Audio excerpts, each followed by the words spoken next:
문재인 대통령은 지난 8월 5일 열린 수석 보좌관 회의에서 남북 간 경제 협력으로 평화경제가 실현된다면 우리는 단숨에 일본의 우위를 따라잡을 수 있다고 했다.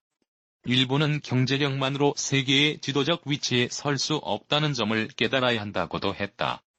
그는 8월 7일 중소기업을 찾은 자리에서는 임진왜란 때 일본이 가장 탐을 냈던 것도 우리의 도의가와 도공이었다고 했다. 일본을 우습게 보는 세계 유일의 나라라는 대한민국 대통령다운 발언이었다. 문제는 사실과 동떨어진 과장이란 점이다. 세계은행 월드뱅크의 2018년 기준 GDP 국내 총생산 순위에서 일본은 4조 9,700억 달러로 3위이다. 1위는 20조 5천억 달러인 미국, 2위는 13조 6,100억 달러인 중국이었다. 한국은 1조 6,200억 달러로 12위에 올랐다. 북한은 공식적으로 GDP 수치를 발표하지 않아 세계은행 통계에 들어가지 않는다. 미국 중앙정보국 CIA의 월드팩트북에 따르면 2015년 기준 북한의 GDP는 400억 달러로 추산된다.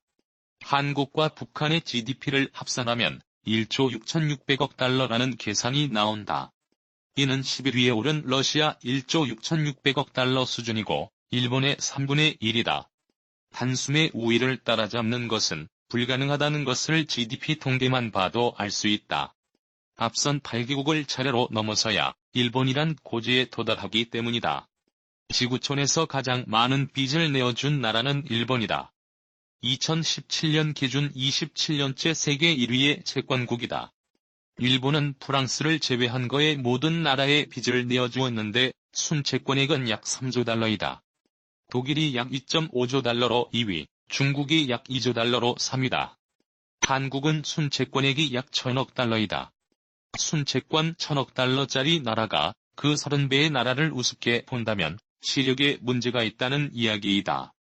빚을 많이 내어준 나라는 외교적 발언권이 클 수밖에 없다는 점을 감안하고 외교 전쟁을 벌일 필요가 있다. 외환 보유액 역시 국가의 부를 나타내는 중요한 통계다. 2018년 8월 기준 외환 보유액이 가장 많은 나라는 중국으로 총 3조 2,100억 달러였다. 일본은 1조 2,593억 달러로 2위다. 한국은 4,024억 달러로 9위다. 일본과 약 3배 차이가 난다. 경제지 포천포추는 매년 전 세계 기업들의 매출액을 기준으로 조사 500대 기업을 선정하고 있다. 2019년 포천 500대 기업 중에는 중국 회사가 129개로 가장 많았다. 미국이 121개로 2위, 일본이 52개로 3위에 올랐다. 프랑스 31개와 독일 29개, 영국 17개보다 많다. 한국은 16개, 7위로 집계됐다.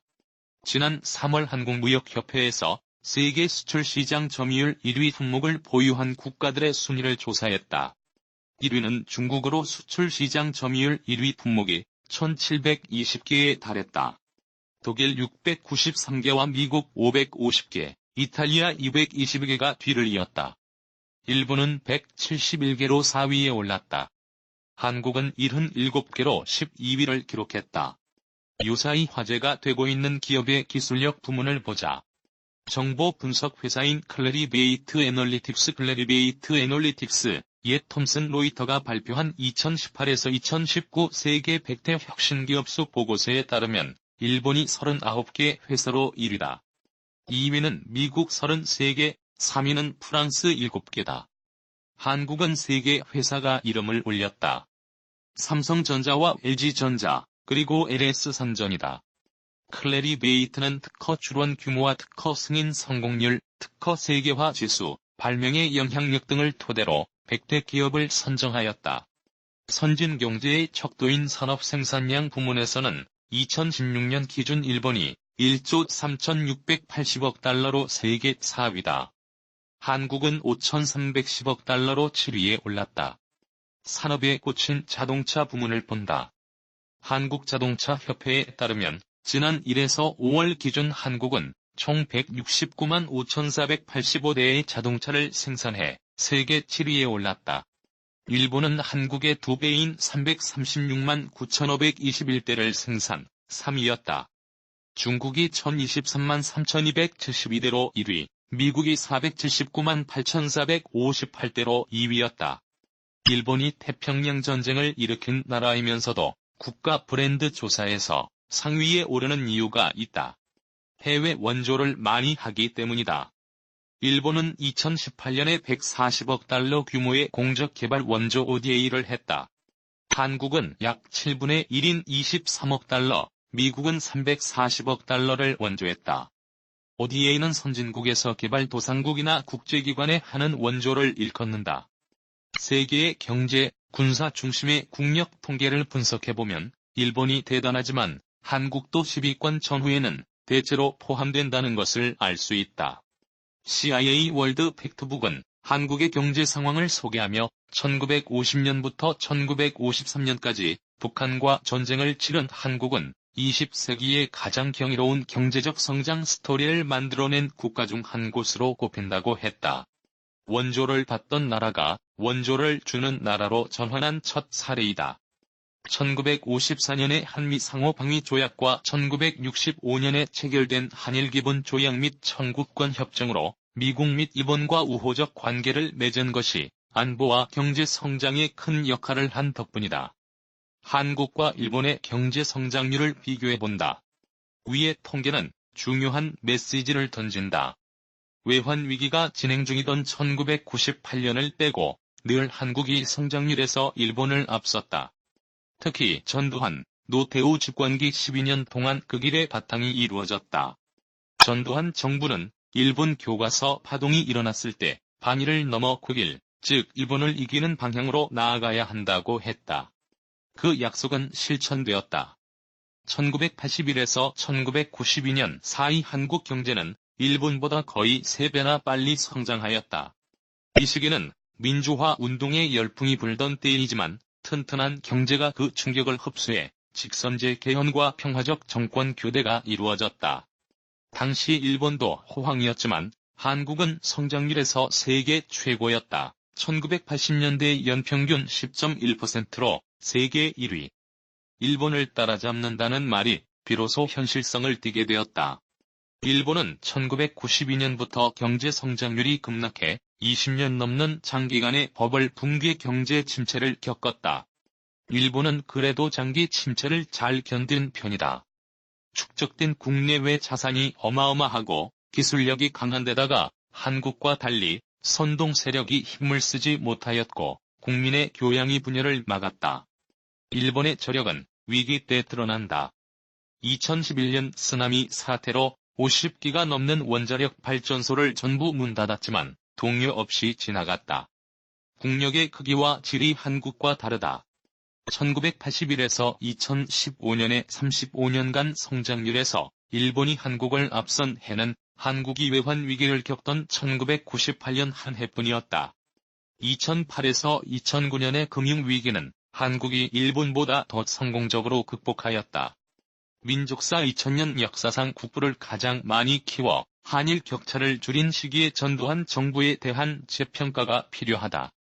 주사파 세력이 암울한 시대로 그리는 1980년대에 대한 재조명도. 일본은 모방하는 국가? 천만에. 일부 한국인은 일본을 모방만 하는 국가로 인식하고 있다. 일본이 서방은 물론 중국과 한국 등 외국의 장점을 모방해 성장했다는 주장이다. 모방으로 시작했을 수는 있지만 일본은 받아들인 문화를 주체적으로 자신의 것으로 승화해 더 나은 것으로 만들었다는 평가도 있다. 독창성을 객관적으로 평가하는 방법은 노벨상 수상자 수일 것이다. 역대 노벨상 수상자는 미국이 375명으로 가장 많다. 영국이 131명으로 2위, 독일이 108명으로 3위이다. 주출생지 기준. 일본은 수상자 27명으로 아시아 국가 중 최다이다. 23명이 과학 분야 수상자이고 21세기에 들어서는 미국 다음으로 많다. 건축계의 노벨상으로 불리는 프리츠커상 수상자는 미국인이 8명으로 가장 많다. 두 번째가 일본으로 7명이다. 올해 수상자도 일본인 건축가 이소자키 아라타 기계씨였다.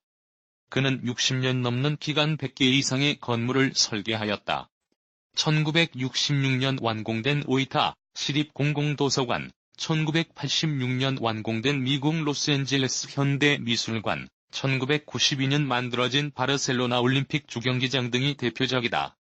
일본의 목조 건축은 역사도 오래고 규모도 대단하다.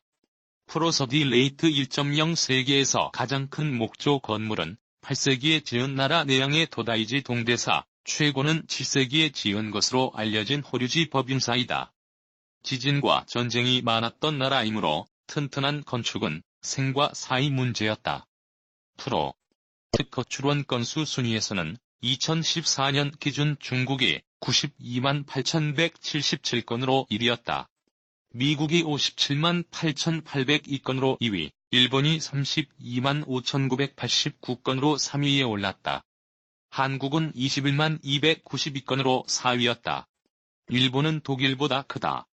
이번 한일 갈등으로 한국에서는 사지 않겠습니다. 가지 않겠습니다. 운동이 일어나고 있다. 일본을 향하는 한국인 관광객이 급감했다. 일본행 비행기 결항과 같은 뉴스가 연일 언론에서 쏟아지고 있다. 관광 관련 통계를 보면 다른 나라 사람들이 동참하지 않는 이상 일본에 큰 타격을 줄 수 없다.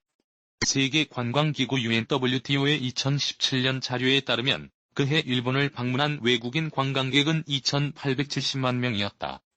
전년도 2,400만 명 대비 19.4% 증가.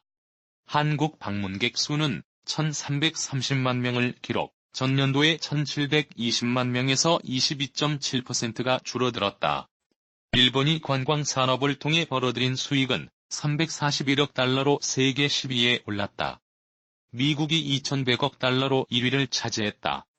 스페인 680억 달러와 프랑스 607억 달러, 태국 575억 달러가 뒤를 이었다. 한국의 관광 수익은 134억 달러였다. 2017년 기준 출국한 한국인의 수는 2,650만 명이다. 한국인들은 총 306억 달러를 해외여행에서 지출했다. 여행 지출 부문 1위는 2,577억 달러를 쓴 중국, 2위는 1,352억 달러의 미국이다. 한국은 9위. 일본은 1,790만 명이 출국, 지출액은 182억 달러였다. 한국은 관광 적자, 일본은 관광 흑자국이다. 일본은 면적이 남한의 약 4배이고 산이 80%를 차지하며 경치가 드라마틱하다. 국내 여행이 발달해 있다. 일본은 GDP뿐 아니라 면적에서도 독일보다 크다. 일본이 유럽의 최강 경제대국인 독일을 능가한다는 사실을 모르는 이들이 많다. 세계 1위의 삶의 질, 특히 도쿄. 이코노미스트는 도쿄를 세계에서 가장 안전한 도시로 꼽았다. 국제사회에서 바라보는 일본의 평판은 어떨까? 미국의 US 뉴스는 대학 순위 등 매년 흥미로운 통계를 내놓는다. 이 매체는 2019년 세계 최고 국가 순위도 발표했는데 일본은 2위를 기록했다. 전년 대비 3단계 상승했다. US 뉴스는 삶의 질과 경제적 잠재력 등을 토대로 순위를 매긴다. 한국은 22위, 스위스는 3년 연속으로 1위. 일본의 경제력은 세계 최고 수준인데 삶의 질도 세계 최상위권이라는 것을 알 수 있다. 영국의 경제주간지 이코노미스트는 이코노미스트 월드 인피규어스라는 홈페이지를 운영한다. 각종 수치에 대한 국가별 랭킹을 소개하는 홈페이지다.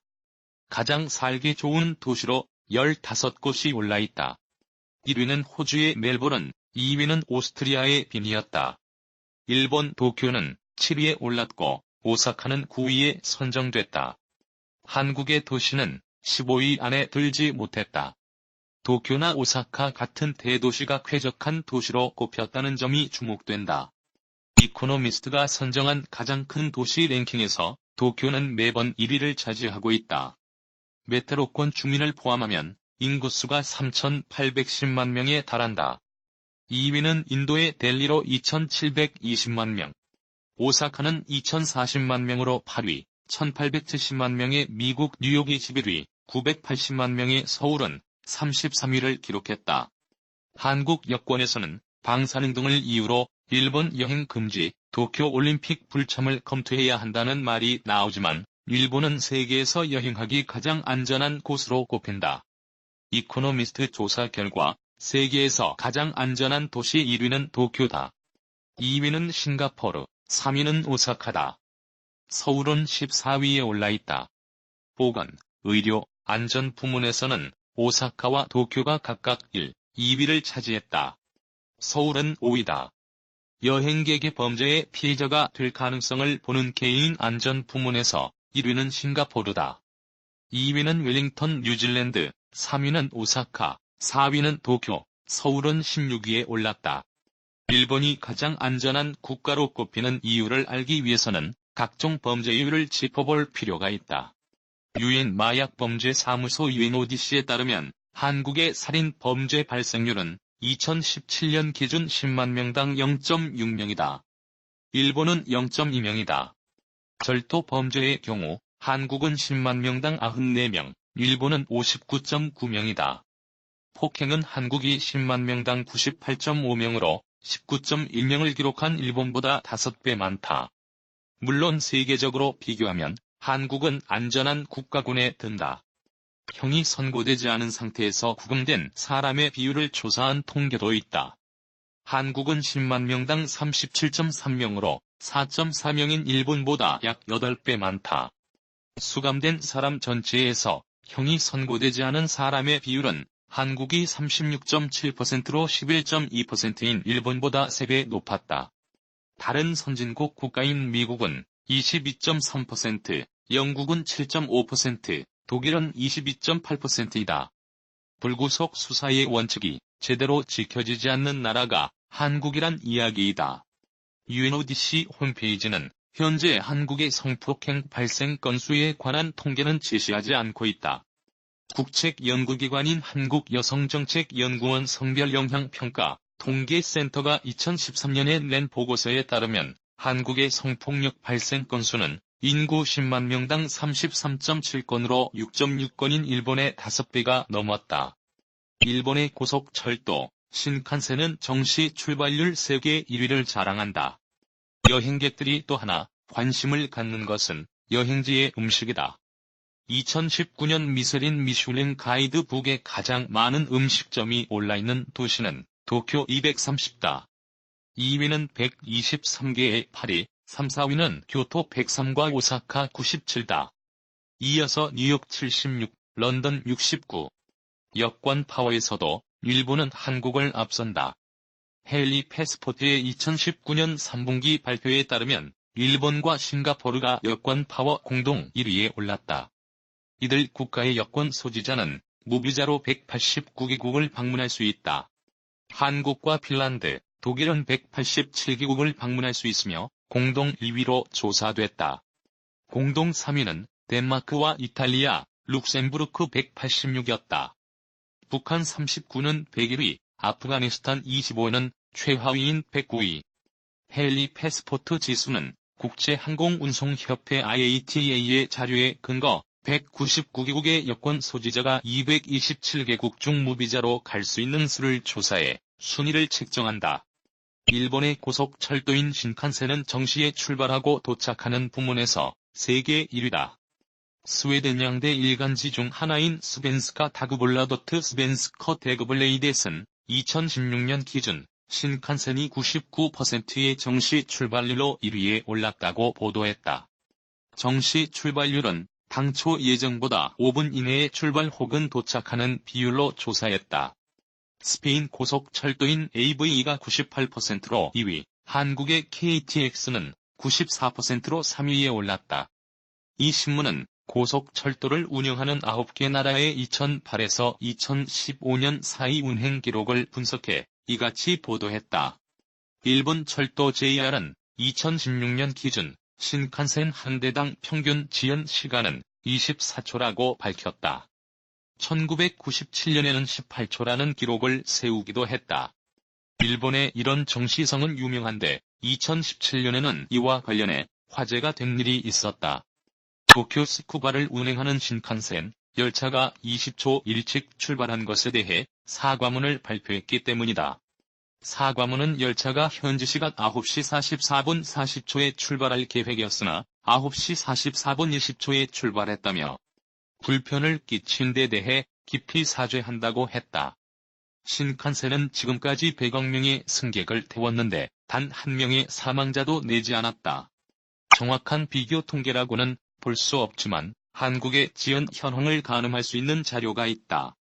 프로서디 레이트 1.0 지난해 국감 당시 박홍근 더불어민주당 의원이 코레일의 요청에 받은 열차 지연 시간 발생 현황에 따르면 2013년부터 2018년 9월 4일 KTX가 지연된 시간은 546시간 29분이었다. 총 554건의 지연이 발생했다고 한다. 일본이 또 하나 세계에서 1위를 달리는 부문이 있다. 바로 신문 발행 부수이다. 월드 아틀라스의 2018년 조사에 따르면 세계에서 발행 부수가 가장 많은 신문은 910만 부를 발행하는 일본의 요미우리 신문이다. 2위는 662만 부를 발행하는 아사히 신문, 3위는 414만 부를 발행하는 USA 투데이다. 일본의 마이니치 신문 317만 부는 6위에, 니케이 신문 273만 부는 10위에 올랐다. 세계 10위 랭킹에 일본 신문이 4개나 포함된 것이다. 인구가 많은 인도에서 발행하는 신문 4개가 10위권에 올랐고, 미국과 중국 신문 각 1개씩 10위권에 포함됐다. 일본의 산케이 신문 발행 부수는 약 200만으로 알려져 있다. 이는 한국 어떤 신문사의 발행 부수보다 많은 수치다. 그럼에도 한국 언론은 산케이 신문을 인용할 때 극우 성향이라고 폄하해 소개한다. 일본 신문은 조석감제이다. 이래서 오면 하다는 별로 돈이 되지 않는 책 광고를 싣는 게 오랜 전통이다. 국가 브랜드 인덱스 네이션 브랜드 인덱스라는 게 있다. 아놀트와 여론조사기관 입소스가 20개국 국민 2만 명 이상을 인터뷰하여 50개 국가에 대한 호감도를 조사하고 순위를 매긴다. 조사 항목은 국민에 대한 호감도, 정부의 관리 능력, 제품, 관광, 문화와 역사, 투자 및 이민이다. 2018년 기준 1위는 독일이었다. 일본은 2위, 영국과 프랑스, 캐나다가 뒤를 이었다. 일본의 순위는 전년 대비 2계단 상승했다. 이 조사기관은 일본이 수출과 사람 항목에서 높은 점수를 받았다고 했다. 온라인 여행사 익스피디아가 세계 호텔 지배인들을 대상으로 조사한 최고의 여행객 랭킹에선 일본인이 압도적으로 1위에 꼽혔다. 2009년 조사. 3년 연속 1위. 일본인들은 불평이 적고 청결하며 예의 바른 여행객들로 비쳤다. 2등은 영국인, 3등은 캐나다인, 4등은 독일인, 5등은 스위스인. 평판이 가장 나쁜 여행객 1위는 프랑스인, 2위는 스페인인, 3위는 그리스인, 4위는 터키인, 5위는 남아프리카인. US 뉴스는 매년 영향력이 큰 나라 순위도 발표한다. 2019년 기준 미국이 1위, 러시아와 중국이 2위와 3위에 각각 올랐다. 영국과 독일, 프랑스가 뒤를 이었으며 일본은 7위에 선정됐다. 한국은 13위를 기록했다. 이와 같은 통계를 종합해보면 일본은 경제력뿐만 아니라 영향력, 삶의 질 등 거의 모든 분야에서 세계 지도자급 나라가 돼 있다는 사실을 알 수 있다. OECD는 2016년에 문장 이해력과 수치 이해력이 낮은 어른들 필자는 않게 그로토리센 등 4명에 대한 조사 보고서를 냈다. 이 보고서는 2012년 이 기관이 실시한 성인 경쟁력에 대한 국제조사 프로그램 포터 인터내셔널 어세스먼트 오브 어덜트 컴피텐시즈 PIAAC 결과를 토대로 문해력의 영향을 더욱 심층적으로 본 PIAAC 조사는 OECD 가맹 24개국의 16에서 65세 16만 6천 명을 상대로 이루어졌다. 조사 항목은 3분야였다. 문해력, 수치력, 그리고 컴퓨터를 사용한 기술적 문제 해결 능력. 흥미로운 것은 문해력이 좋으면 수치력과 문제 해결 능력도 높은 식으로 3분야의 상관성이 강하였다는 점이다. 문장 이해력이 강한 사람은 수학적 두뇌도 좋고 기술적 문제 해결 능력도 뛰어나다는 이야기이다. 따라서 분석은 문해력 중심으로 이루어졌다. 비교 대상 22개국 중 문해력과 수치력, 그리고 문제 해결 능력에서 3관왕을 차지한 나라는 일본이었다. 종합 2등은 핀란드 3분야 모두 2등, 3등은 네덜란드, 4등은 스웨덴, 5등은 노르웨이. 한국은 문해력에서 국제 평균치보다 낮은 10등, 수치력에선 평균치보다 낮은 15등, 문제 해결 능력에선 평균치와 같은 점수로 7등이었다. 한국인 16에서 65세의 특징은 고급 문해력이 약하다는 점이다. 한글 전용으로 문맹자는 거의 없어졌지만 한자를 포기함으로써 읽을 순 있지만 이해가 안 되는 신종 문맹자가 생겼다는 것으로 이해된다. 고급 문해력 1등은 일본이다. 한자를 가타가나와 혼용한 덕분이다. 한자를 버린 한국과 대비된다. 한국은 일본의 군사력 역시 무시하는 국가다. 세계 언론과 군사 전문가들은 미국의 글로벌 파이어 파워 GFP라는 매체에서 실시하는 군사력 순위를 통해 각국의 군사력을 가늠한다. GFP의 2019년 조사 결과 일본이 한국을 앞질렀다는 분석이 나와 언론에 소개되기도 했다. 올해 조사에 따르면 일본은 지난해 8위에서 6위로 상승했다. 한국은 전년과 똑같은 7위를 유지했고 영국이 6위에서 8위로 내려갔다. GFP의 분석을 보면 병력 면에서는 한국이 크게 앞서지만 질적으로는 일본이 앞선다는 것을 알 수 있다. 한국의 전체 병력은 62만 5천 명, 일본은 24만 7천 명. 일군 규모는 한국이 520만 명, 일본이 5만 6천 명으로 100배 이상 차이가 난다. 일본이 그럼에도 GFP 순위에서 한국을 앞설 수 있는 것은 강력한 해군력에 있다. 연안 경계 임무를 맡는 초기함급 이상 함정수는 한국이 166척, 일본이 131척이다.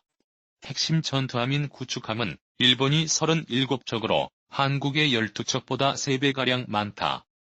일본은 이지스함을 7척 보유하고 있으나 한국은 3척뿐이다. 일본은 2023년을 목표로 이지스함 8척 체제를 구축할 계획을 갖고 있다. 한국은 9년 뒤에 추가 이지스함을 보유할 계획인 것으로 알려져 있다.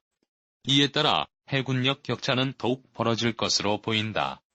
이지스함은 미국 해군이 개발한 이지스 전투 체계를 탑재한 구축함으로 신이 방패라는 별명을 갖고 있다. 한 척으로 다수의 적 항공기와 전투함, 미사일, 잠수함 등을 제압하는 것이 주목적이다.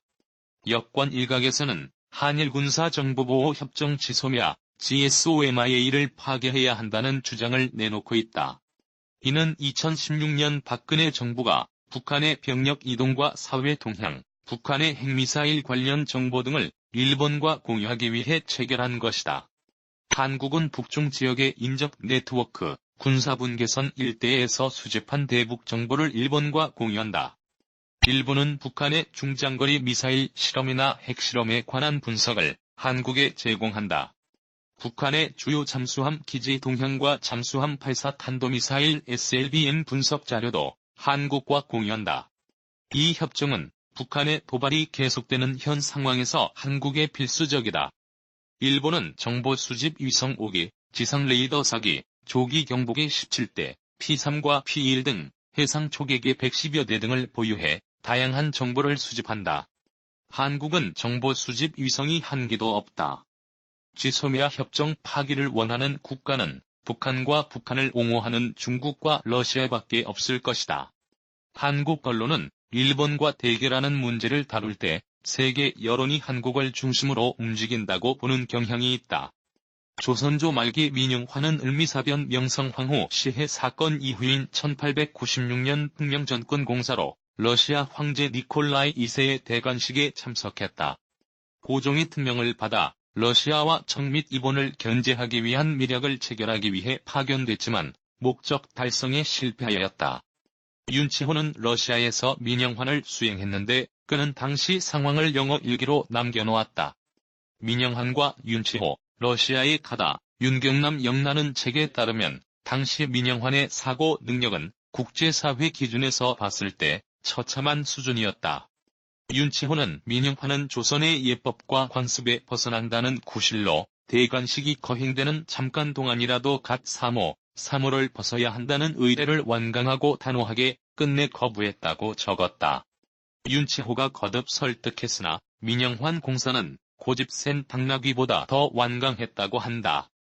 이들은 러시아 황제 대관식이 열린 성당 앞에까지만 가고 대기실에서 기다렸다. 이 무렵인 1902년 일본은 전쟁을 결심하고 세계 최강국 영국과 동맹을 맺는다. 국제 무대의 주연급으로 등장한 것이다. 영일 동맹 덕분에 1904년부터 1905년까지 이어진 러일 전쟁에서 승리하고 한국과 만주로 진출하는 계기를 만들어냈다. 일본은 1921년부터 1922년까지 이어진 워싱턴 군축회의에는 5대 해군국으로서 참여했다. 태평양 전쟁 때는 미국과 태평양 지역에서 싸웠고 중국 전선에서도 주도권을 유지하였다. 두 발의 원자폭탄이 투하된 이후 무조건 항복, 그 이후에는 자유민주주의 체제를 도입한다. 미국과 동맹하고 한국과 수교해 번영하면서 한미일 동맹체제의 일원이 되었다. 일본의 역사적 저력을 보여주는 예는 또 있다.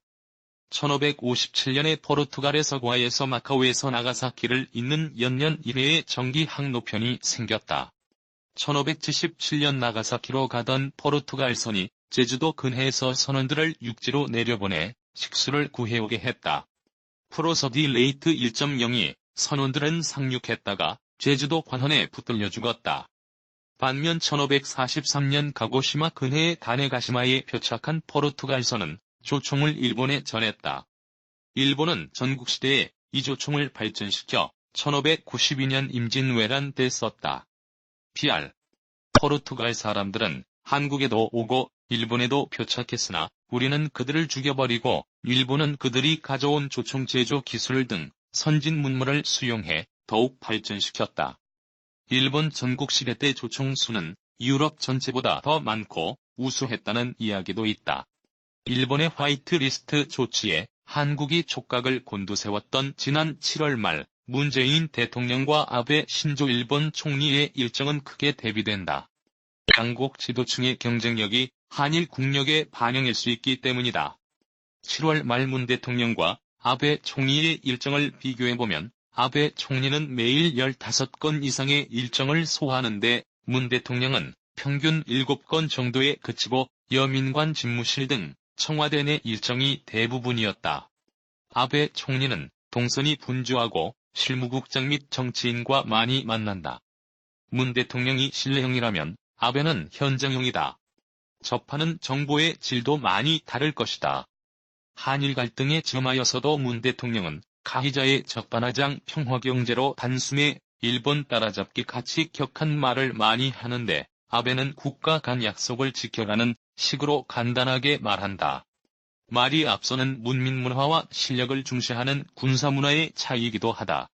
문재인 대통령의 남북 간 평화경제는 6.15, 14, 4.27 선언에 나오는 민족경제의 균형 발전에 의한 공동번영이란 말이다. 문제는 남북 간엔 민족경제라는 게 없다는 점이다. 자유경제와 배급경제가 있을 뿐이다. 조건이 다른 체제 사이의 균형 발전도 불가능하니 공동번영이 아니라 공동파멸로 간다. 이게 목표일 가능성은 있다. 1인당 국민소득 3만 달러인 남한과 1,000달러 수준인 북한이 균형을 이루려면 북한 정권이 한국 경제에 빨대를 꽂아 16,000달러가 될 때까지 착취하는 길뿐이다.